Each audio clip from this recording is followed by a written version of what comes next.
Hey everyone, it's your guy back with another hard-hitting reality check today. We're diving into a logistics meltdown that's quietly strangling Russia.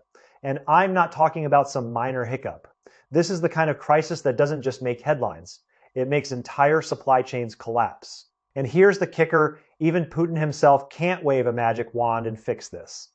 Russia spans 11 time zones, the biggest country on the planet. You'd think its railroads tie it all together, but nope, the real backbone is its highway network and the hundreds of thousands of freight trucks running day and night. That system, it's grinding to a halt right now. The first domino to fall was road freight. A nationwide fuel shortage has left more and more trucks stranded because they simply can't get diesel. Gas stations across the country are seeing lines stretch for miles, sometimes over 10 miles. In Chita, Siberia, a trucker filmed himself at midnight, still stuck in a line that wouldn't end, screaming curses at the Kremlin. Same scene, different regions, filling up has become a test of both physical and mental endurance. One driver waited 39 hours just to get a tank of fuel, others just gave up, abandoned their fully loaded rigs on the roadside, and walked away because waiting any longer was pointless. Cops have even been called in to break up fights over line jumping. But the hardest hit, not transport, its agriculture.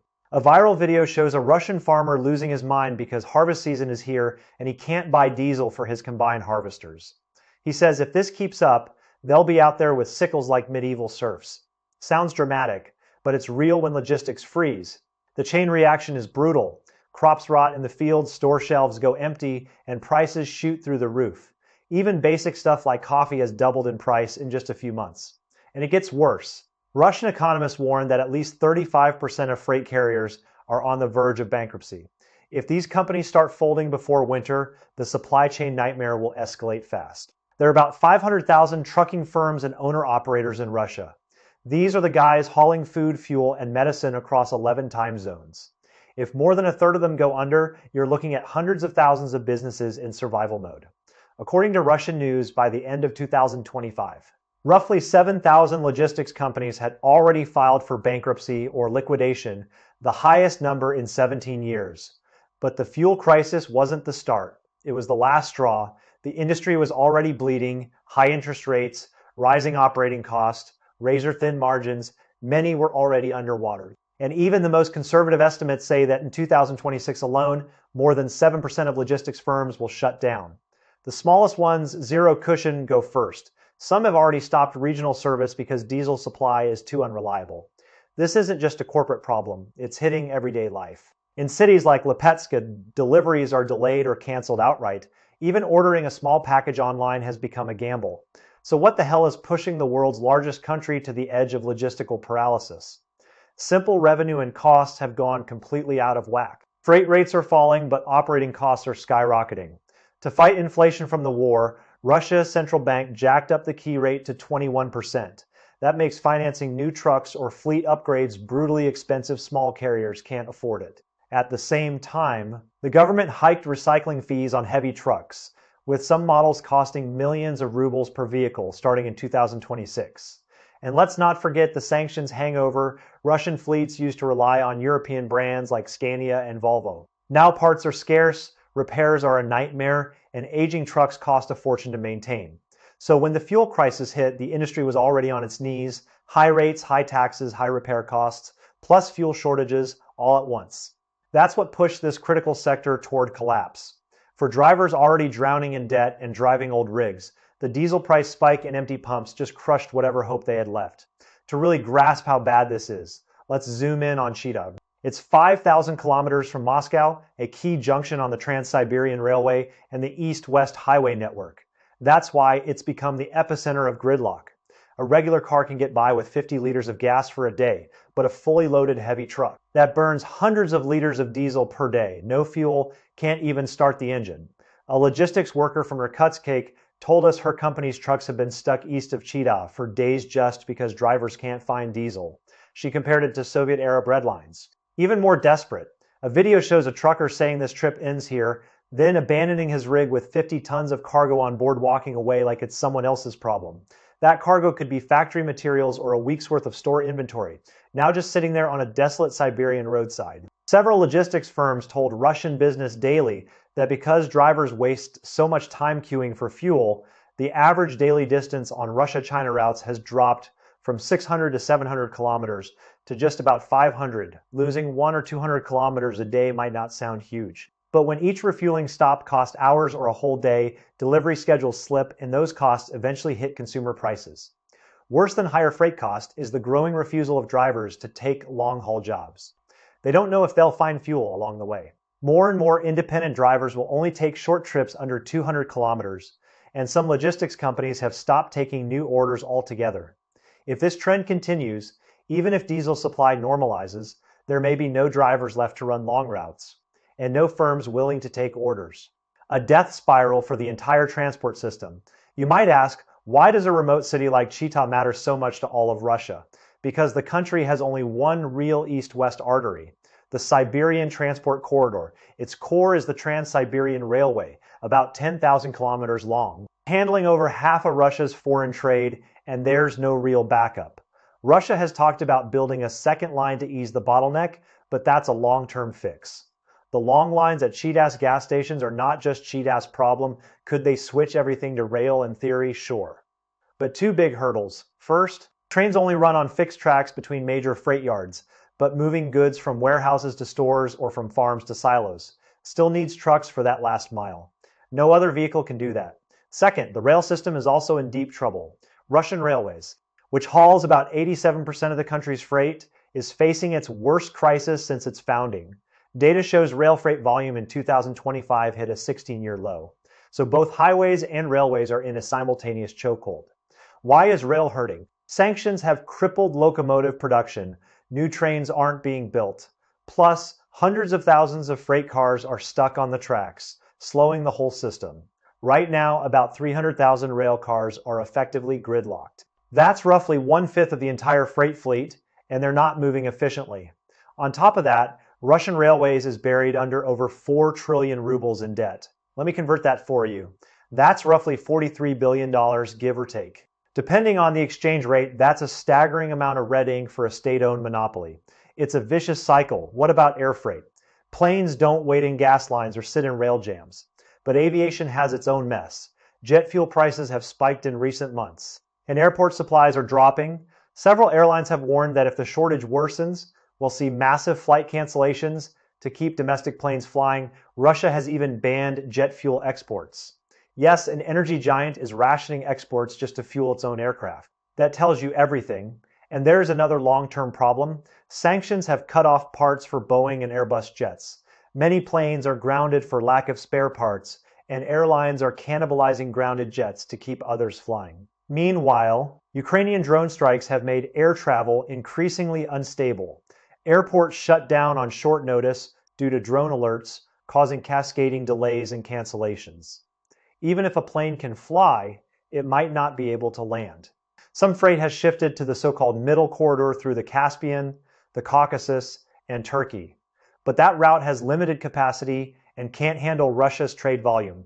So border crossings are clogged and costs are even higher. It's slower and more expensive. Bottom line. There's no real substitute for road transport. When trucks stop, Russia's whole supply chain stops, and that's not a prediction, it's happening. Moscow media reports that some food producers have already warned major supermarket chains in St. Petersburg about possible delivery delays. This won't empty shelves overnight, but it will eat away at the market. First, fewer products, especially fresh produce, dairy, and eggs that need cold chains. Then higher prices from late May to early July alone. Staple food prices jumped. Potatoes and onions up about 28%, cabbage up around 19%. All of this hits ordinary people's wallets. Data shows a typical Moscow family's monthly grocery bill has shot up from 35,000 rubles to 43,000 rubles. Let me put that in dollars for my American audience at current exchange rates. That's roughly from about $380 to around $470 a month just for groceries. That's a serious hit for any family, whether you're in Moscow or Milwaukee facing pressure. The Kremlin even issued warnings to over 5,000 companies in the first half of 25 for unreasonable price hikes. But independent polls show that Russians now fear rising living costs more than the war itself.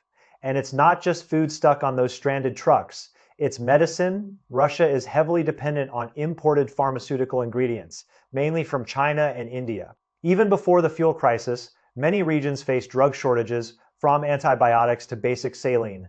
Now, the fuel mess is making it worse. Even if meds get through customs, the rest of the journey port to warehouse, warehouse to hospital, hospital to patient, all depends on diesel trucks. Insulin, vaccines, and other cold chain drugs are especially vulnerable because their refrigerated trucks need constant fuel. A delay isn't just a logistics issue, it means patients miss their treatments. Think about that. People with diabetes or kids waiting for vaccines, their lives literally depend on diesel, but the most immediate and lethal impact, it's already showing up on the battlefield in Ukraine. Armies don't fight on weapons alone. They need constant resupply, ammo, food, spare parts, and especially fuel. Ukraine is now deliberately targeting Russia's logistics system, fuel tankers, supply depots, transport infrastructure. Multiple reports say Ukrainian forces are destroying these support assets faster than Russia can replace or rebuild them. Add in sanctions that have made spare parts for military vehicles scarce, and repair capacity is dropping just as losses mount.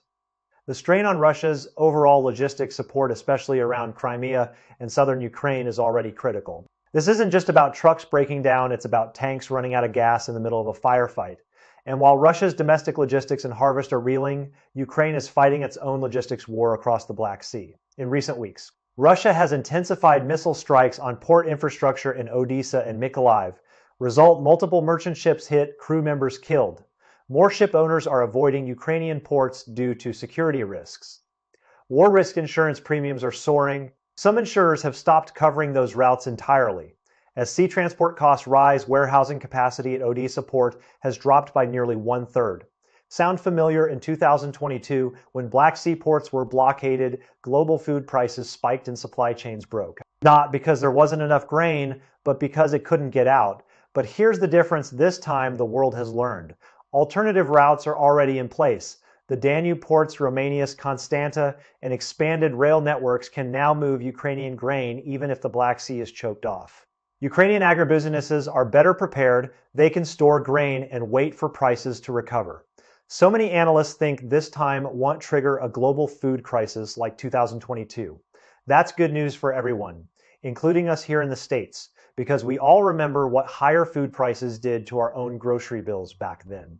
You might think Russia's logistics are so broken that the Kremlin is on the verge of collapse. Not so fast. They still hold a few powerful cards. First, could social pressure turn into nationwide protests? Most Russia experts say it's unlikely. Analyst Andrei Kolesnikov from Moscow points out that while war fatigue is breeding discontent, that doesn't mean mass uprisings. Russia's political system is highly centralized, protests rarely change anything, and the risks for participants are high. So most Russians adapt rather than resist. Faced with fuel shortages, instead of hitting the streets, they're making crowdsourced maps of which gas stations still have diesel, a form of social self-organization. That's actually pretty smart. If you think about it, citizens helping each other while the state fumbles. Second, the Kremlin's heavy hand to ease the fuel crunch. Russia quickly banned gasoline and diesel exports, prioritizing domestic supply. It also started importing fuel from India, Belarus, and Kazakhstan to fill the gaps. And it temporarily allowed lower quality fuel to be sold just to keep wheels turning. These are band-aids, not cures, but they help the regime survive the most dangerous stretch. Third, the industry's own shakeout. The crisis won't wipe out all transport, just the weakest players, while capitalized large firms will survive and likely take more market share. In other words, it's a Darwinian purge, not an industry apocalypse. The strong eat the weak, that's capitalism, Russian style. Finally, Putin's ultimate wild card, Russian stoicism.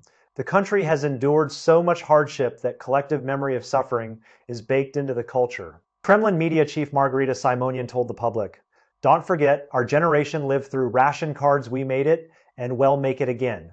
That's the message the Kremlin keeps hammering. Be patient, hold on, this too shall pass. And given Russia's modern history, that narrative actually resonates with a lot of people. So even as the crisis deepens, it's unlikely to threaten Putin's grip anytime soon. The opposition is weak, and there's no nationwide fury. Plus, the government still has more policy tools to deploy. But here's the real danger. It's not a sudden collapse. It's a slow, grinding erosion, economic, logistical, industrial, fiscal, and military all draining away. No explosion, no revolution. Just a steady, quiet decline that might not end with a bang. But with Russia fading into a much weaker future, And from an American perspective, that's worth watching closely because a weakened Russia is unpredictable, and unpredictability on that scale affects global markets, energy prices, and geopolitical stability in ways that eventually hit home for all of us. Now, let me expand on a few more angles that really drive this home because I want you to fully grasp just how deep this rabbit hole goes. Think about the human cost beyond the statistics. Every one of those 7,000 bankrupt logistics companies represents real people, drivers, dispatchers, mechanics, office staff, who are now staring at unemployment. In a country where the social safety net is thin and inflation is eating away whatever savings they had. This isn't just an economic statistic, it's a humanitarian crisis in the making. We've seen videos of truckers sleeping in their cabs for days, eating cold rations because they can't move, not knowing when their next paycheck will come. Some of them have taken out loans to buy their rigs, and now they're facing default. Banks are starting to repossess trucks, but who's going to buy them when the whole industry is in freefall? And let's talk about the ripple effects on Russia's industrial base. Factories that rely on just-in-time delivery of components are now shutting down production lines. We're hearing reports from the Urals and beyond that some manufacturing plants have cut shifts or sent workers home because raw materials aren't arriving. This isn't just about consumer goods, it's about military production too. Russia's defense industry needs a steady flow of metals, electronics, and specialized materials to keep churning out weapons. If those supply lines are choked, then even the war effort starts to suffer in ways that go beyond fuel shortages on the front lines. Now, I want to circle back to the agricultural crisis because I don't think we've emphasized enough how catastrophic this is for Russia's long-term food security. Russia is one of the world's largest wheat exporters. If their harvest fails or can't be brought in because of diesel shortages, that doesn't just mean higher bread prices in Moscow. It means global wheat markets could get jittery. And when global wheat markets get jittery, countries in the Middle East and Africa that depend on Russian grain start looking for alternatives, which drives up prices everywhere, including here in the United States. We saw what happened in 2022 when grain shipments were disrupted, or own food prices went up. So this isn't just Russia's problem. It's a global problem that could hit our grocery stores and our wallets. Let's also look at the energy angle. Russia is an energy superpower, or at least it used to be. Now we're seeing it ban fuel exports just to keep its own trucks and planes running. That's a stunning reversal. For decades, Russia used its oil and gas as leverage over Europe and the rest of the world. Now, they're scrambling to import fuel from India and Belarus countries that until recently were buying Russian energy, not selling it back. That tells you how upside down things have become. And if Russia can't maintain its energy exports, global oil prices could spike, which means higher gas prices for us at the pump. I don't know about you, but I remember paying $4, $5, even $6 a gallon not too long ago, and I don't want to go back there. Now, let's talk about the political implications for the United States. A weaker Russia means a shift in the global balance of power. China is watching this closely. They're Russia's neighbor and their so-called partner with no limits. But if Russia becomes too weak to be a useful counterweight to the West, China might start looking for other arrangements that could force the US to recalibrate its entire foreign policy strategy in Asia and Europe. Some Pentagon analysts are already gaming out scenarios where a collapsing Russia could lead to a power vacuum in Central Asia, which could invite instability that eventually pulls in American resources. And let's not forget about nuclear security. If Russia's economic crisis deepens, who's going to pay for the maintenance of its vast nuclear arsenal? That's a question that keeps us national security officials up at night. I also want to touch on the information war. The Kremlin has been feeding its population a steady diet of state TV propaganda, trying to spin this crisis as just another bump in the road. But even the most loyal viewers are starting to see through it. When your neighbor's truck is abandoned on the highway, or your local pharmacy runs out of insulin, or your grocery bill goes up by 25%, no amount of patriotic rhetoric can paper over that. We're seeing cracks in the narrative. And that's dangerous for any authoritarian regime. History shows that regimes don't usually fall because of external pressure. They fall because they lose the confidence of their own people. And right now, the Russian people are losing confidence fast, not in the war necessarily, but in the system's ability to provide basic necessities. Now, let me give you a bit of perspective from the American side. We've been through our own supply chain nightmares. Remember the toilet paper shortages during COVID, the baby formula crisis, the port backlogs in Los Angeles and Long Beach. We know what it feels like when the system starts to break down.